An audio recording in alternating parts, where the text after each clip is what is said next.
Well, good morning, lovely ladies and gentlemen. Steve Collins coming to you from beautiful San Antonio, Texas, the second most powerful, passionate, and purposeful coach and speaker in the world. You guys wonder why I do that? In the world, right there. Your mind, man, there's a lot that goes on. Your whole world is defined by really what you're thinking, the stories you're telling yourself. And I got to tell you, you're going to have to learn. That's why I have this right here, this helmet. Protect your thinking, protect your mind. Your brain, your mind is like the most expensive and powerful nightclub in the world. And you better have some really big bouncers at that, because there's a lot of riffraff wanting to get in your club and mess it up.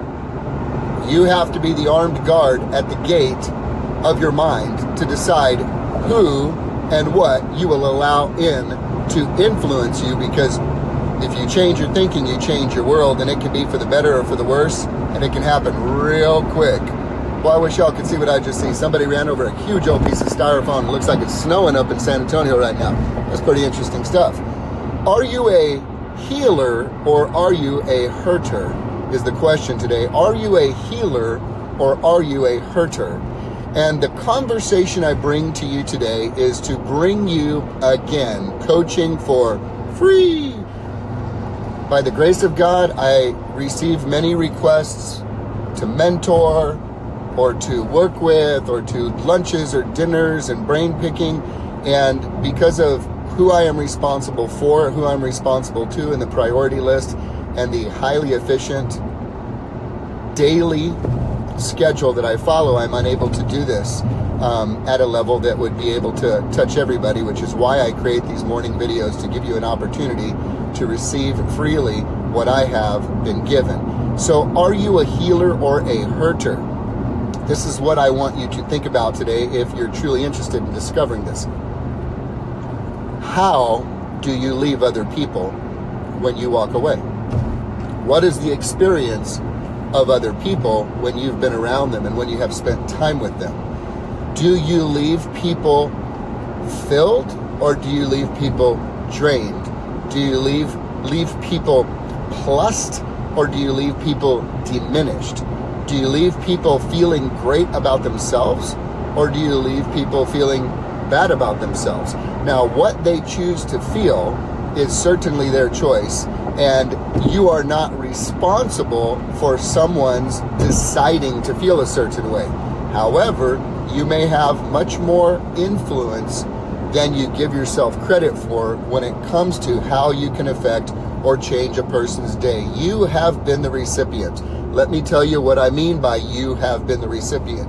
You have had a rough day before in this life, and you were going about so consumed with your issues and your problems and your challenges, and yet a complete and total stranger walked by you and gave you a big old smile. Good morning. Good morning.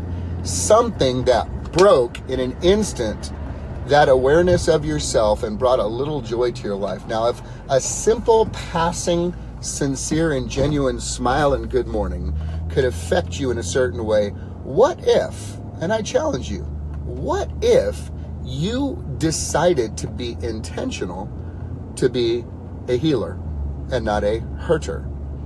Or, maybe you're neutral. Maybe you don't even think about it. You just interact throughout the day.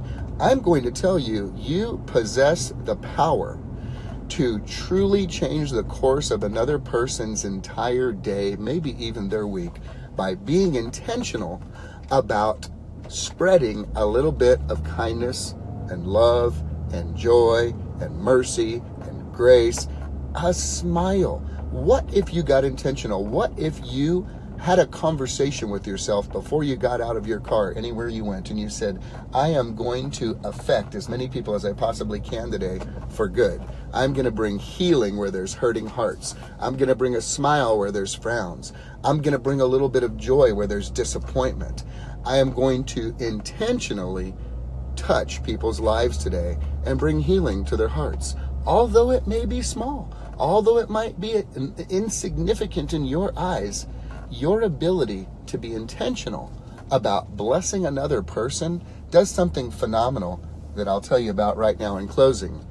When you give out of your need, you build up a massive amount of seed.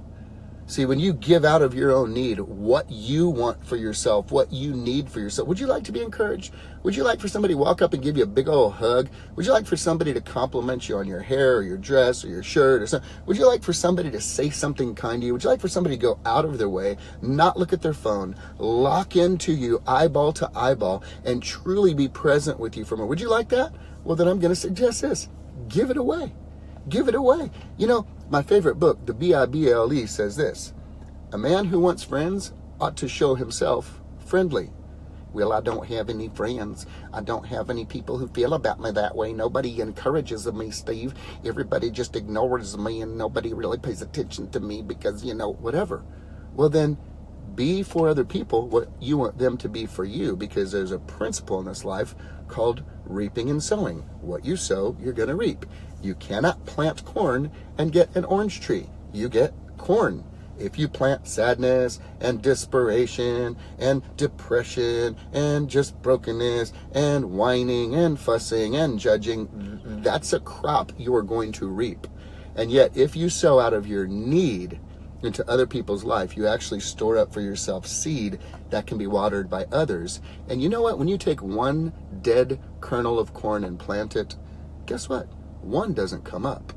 When it's time to reap what's been sown, it's multiplied.